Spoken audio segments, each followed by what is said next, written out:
Hey everyone, and welcome to another Kanoa Reviews.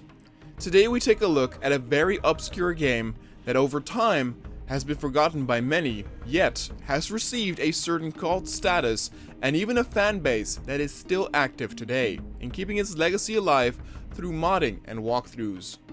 Today we are taking a look at Jurassic Park Trespasser. I cannot tell you enough how happy I was to finally be able to play this game after so many years. I remember seeing images and footage of this game when I was still in elementary school, and just the graphical fidelity of this game blew me away at the time. But I never had the correct hardware to run it. The game also was a massive flop, and quickly disappeared from the shelves in stores. Jurassic Park Trespasser is an open-world action game revolving around exploring, shooting, and puzzle solving. The big thing for its time was the world was entirely physics-based, meaning that you could interact with a lot of objects and they would fall or roll over realistically.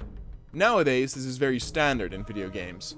A game that comes to mind that revolutionized physics-based gameplay is of course Half-Life 2, which was released in 2004. But this game, Jurassic Park Trespasser, was released in 1998. I was in total shock when I found out about its original release date the other week. I'll repeat it was 1998. I don't know any other game by then that had physics, and console owners had titles like Resident Evil 2, Metal Gear Solid, and Ocarina of Time.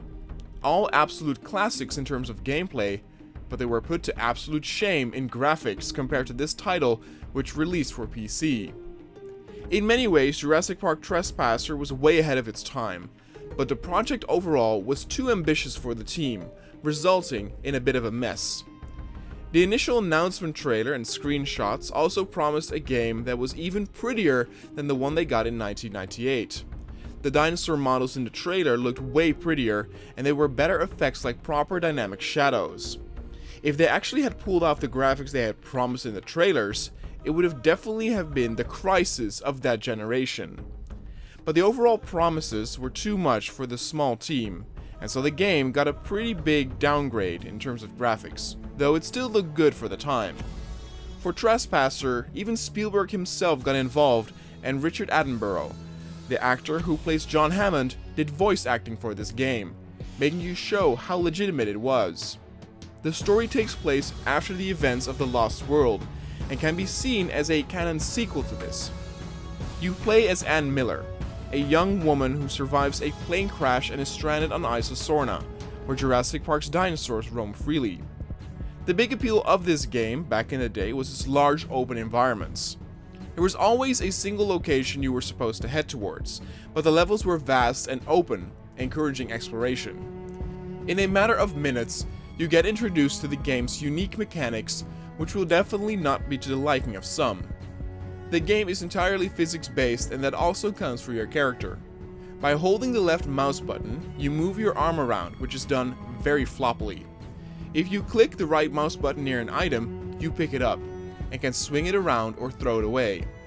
It definitely needs some getting used to, and never fully becomes to the point where you feel you have it under control. But again, the overall physics of objects really had me impressed for a game that was from 1998. You could pick up objects and throw it into other stuff and it would realistically fall or tumble. It was so impressive that the creators of Half-Life 2 did say that they were inspired by the physics they saw in this game. It was a glimpse in the future, but unfortunately too much for this team. You see, the physics also get implemented into the puzzles. One of the first puzzles is a seesaw bridge that shifts depending on the weight at one side. We literally saw one of these puzzles in Half-Life 2, and I remember being so impressed with that, only to now have come to the realization that this game did that same very mechanic 6 years prior. I couldn't believe it. But it can also definitely backfire on you, as in one of the later levels, you're required to shoot a plank onto a button so an elevator with you on it can rise.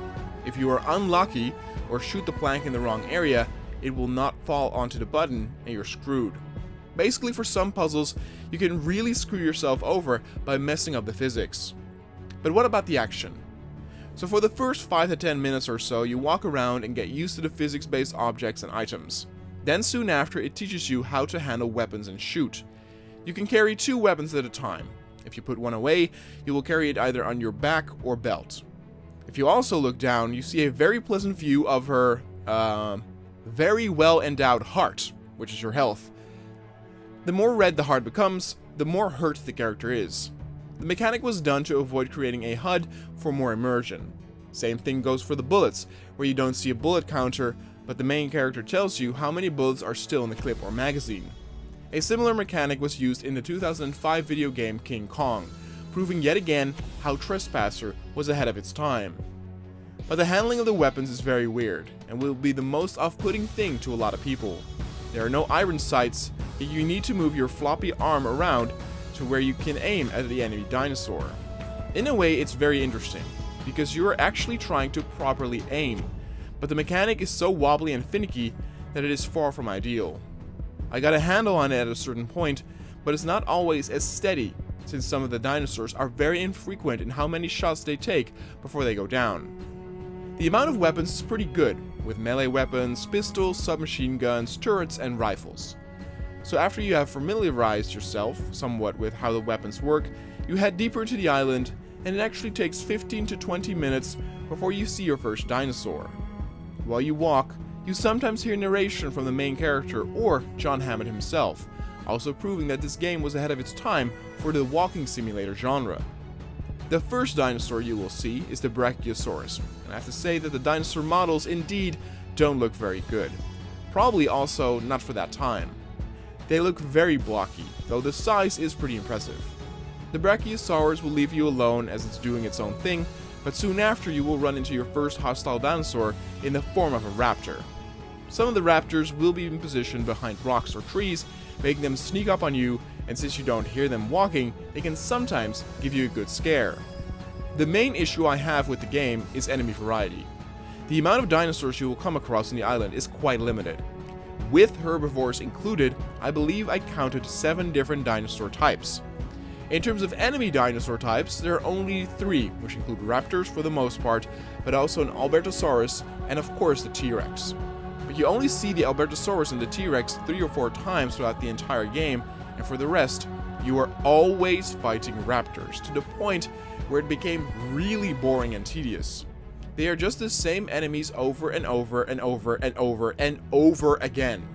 Even the last boss is just a bigger raptor, and that was really what took a lot of initial fun I had with the game away. Despite the game being so old, having just 3 or 4 more enemy dinosaurs would have been so much better. Some really logical choices had also been omitted. They could have easily had a Dilophosaurus or Compies in the game, but there's none of that. Just the same raptors again and again. In the initial footage that was shown during the announcement, it was also said that the dinosaurs would be able to enter houses, but they had to get rid of that feature because dinosaurs would get stuck in doors and walls. But for the first 2 hours or so, fighting the raptors still felt fresh, and honestly I was having a blast with the game. I was really impressed. The graphics look indeed very dated, but I did love the exploring part, since ammo was so scarce. Usually you only have 6 or 7 shots before you had to find a new gun, and there are plenty of areas you can explore off the beaten path that have a new weapon for you, making it so much more rewarding in this game to explore than in even some games that come out today. The levels in the beginning are also well paced, with you heading through jungles, following a monorail, and eventually finding yourself in the level The Town, which to many is the highlight of the game. This area was the living area for the staff who worked at Jurassic Park. So you get to see and explore the houses where Dr. Wu lived on the island, and even the mansion of John Hammond. There are a lot of Easter eggs everywhere for fans of the movie, but also the book. The town is very open with multiple buildings you can fully explore. It felt really cool and somewhat post-apocalyptic as I searched through the destroyed buildings, giving me those DayZ vibes. This whole level revolved around finding keycards, and once you had opened the gate to exit the facility, you arrived to the final level that was still enjoyable to me. You head towards the docks and actually face a T-Rex here. But the T-Rex isn't very well capable of killing you, as you only will get damage if he hits you from a very specific angle. Eventually you also arrive at the offices, where for example Nedry used to work, and the fan service gets appreciated, and as I said, this is the last level that was enjoyable to me, after which it went downhill very, very fast. So by this time I had come to the realization that indeed almost the only enemy you will face is the raptor, and they had gotten really boring as an encounter. By this time you are heading towards a mountaintop station, and the environment slowly changes from jungle to ruins to eventually the mountain itself. Where the jungle felt bright and beautiful, the ruins and especially the mountain feel barren and dull. There's nothing interesting about the environments, and you can still keep on facing those stupid raptors. There is a T-Rex encounter that is still somewhat interesting, since this one is a lot more aggressive than the ones you encountered before, but that is about the last interesting thing. Everything else, as you climb the mountain, is so boring, clunky, and just dull. The path of the mountain is very narrow, making it to where many of the raptors will fall off by themselves. The areas look barren and ugly, and by this time I just wanted the game to be over. Such a strong contrast with how I started the game, as I felt the need to explore and investigate. The ending is also a huge anticlimax, with you facing off against a giant raptor, and then the game ends when you arrive at the helipad. I think you can see that they rushed the ending since they had gotten into issues with time constraints. But it makes the second half of the game a real chore, and it's rare to see a game succeed in leeching away the fun in such a short time. For me, the peak of the game, as for many, according to the community, is in the town, where you explore all these buildings. The dockyard level then is not as good, but is still enjoyable, and after that, it just becomes a disaster. Back in the day, the game was labeled the worst video game of all time. Now maybe I would agree with that statement, though it should be mentioned that with fan-made patches, etc., the game is a lot more playable today than it was back then, with smooth frame rates and no crashes. But is the game worth your time? If you're a die-hard Jurassic Park fan, I would say yes, since there is some really good lore here and reference to the movie and book. If you are a bit younger and are used to games nowadays, this game has nothing to offer except give a glimpse of how games would be in the late 20th century. It was fascinating to see how this game did so many revolutionary things already in 1998. I think that today you can have a good time with the game, though it's very repetitive. The game gets a 7.1. Just an average Jurassic Park game with a few tricks here and there that made me very impressed, but only because I knew from what time it was.